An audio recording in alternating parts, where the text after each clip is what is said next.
அனைத்து மாணவ மாணிகளுக்கும் என்னுடைய முதற்கண் வணக்கத்தை தெரிவித்துக் கொள்கிறேன். இன்று 10/8/2026க்கான கரண்ட் அஃபேர்ஸ் நிகழ்ச்சியில் உங்கள் அனைவரையும் சந்திப்பதில் மிகவும் மகிழ்ச்சி. அந்த வகையில் நாம் முதலாக பார்க்க இருப்பது U20 உலக தடகள சாம்பியன். U20 உலக தடகள சாம்பியன் அமெரிக்காவில் நடந்தது. அதில் நடைபெற்ற அந்த போட்டியில் வசந்த்குமார், ஷாநவாஸ் போன்றோர் பதக்கம் வென்றுள்ளனர். இந்த U20 உலக தடகள சாம்பியன் போட்டியில் இந்தியா பங்கேற்று இந்தியா பதக்கம் வெல்வது இதுவே முதன்முறை.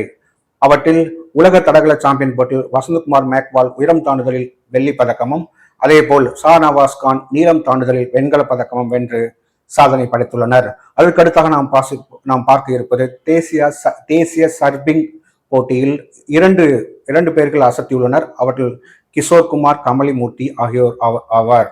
அவரில் கமலமூர்த்தி என்பவர் இரட்டை பட்டம் வென்று அசத்தியுள்ளார். கொரியாவில் நடந்து வரும் கொரியா மாஸ்டர்ஸ் என்ற சாம்பியன் தடகள போட்டியில் முதல் இந்தியாக அஸ்மிதா சாதனை.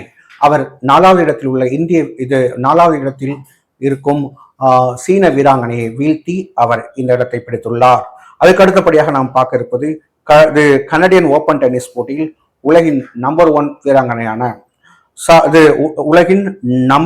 வீராங்கனை என்று அறியப்படும் பெலாரஸின் சபலென்காவை வீழ்த்தி ரஷ்யாவின் அலெக்சாண்ட்ரோ முதலிடம் பிடித்துள்ளார்.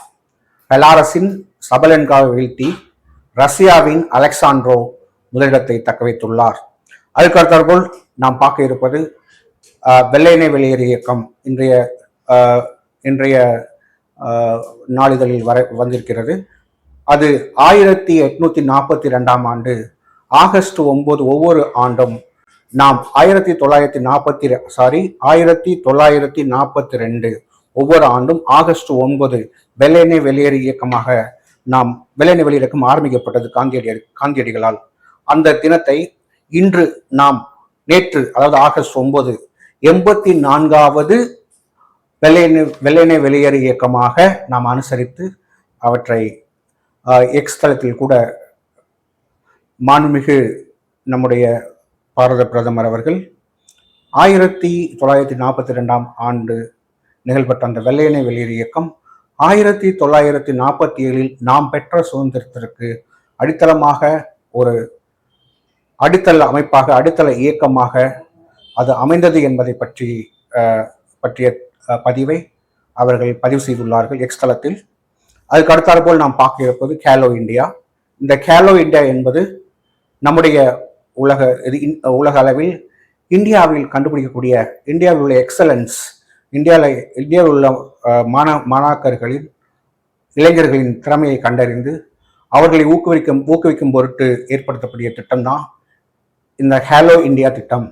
இந்த ஹேலோ இந்தியா திட்டத்தின் பேரில் திறமை மிக்க மாணவர்கள் அதிக பேர் பயனடைய உள்ளனர் என்பது குறிப்பிடத்தக்கது. அதுக்கடுத்தாற்போல் உயிர் எரிவாயு என்று சொல்லக்கூடிய, அதாவது நம்முடைய பயோகேஸ்ன்னு சொல்றோம் இல்லையா, அந்த பயோகேஸ் திட்டத்தை என்ன பண்ண போறாங்க அப்படின்னா அபிவிருத்தி பண்ண போறாங்க. அது இன்னும் எக்ஸ்டெண்ட் பண்ண போறாங்க. அதுக்காக உருவாக்கப்பட்ட திட்டம் தான் கோவர்தன் அப்படிங்கிற திட்டம் அப்படின்னு சொல்றாங்க.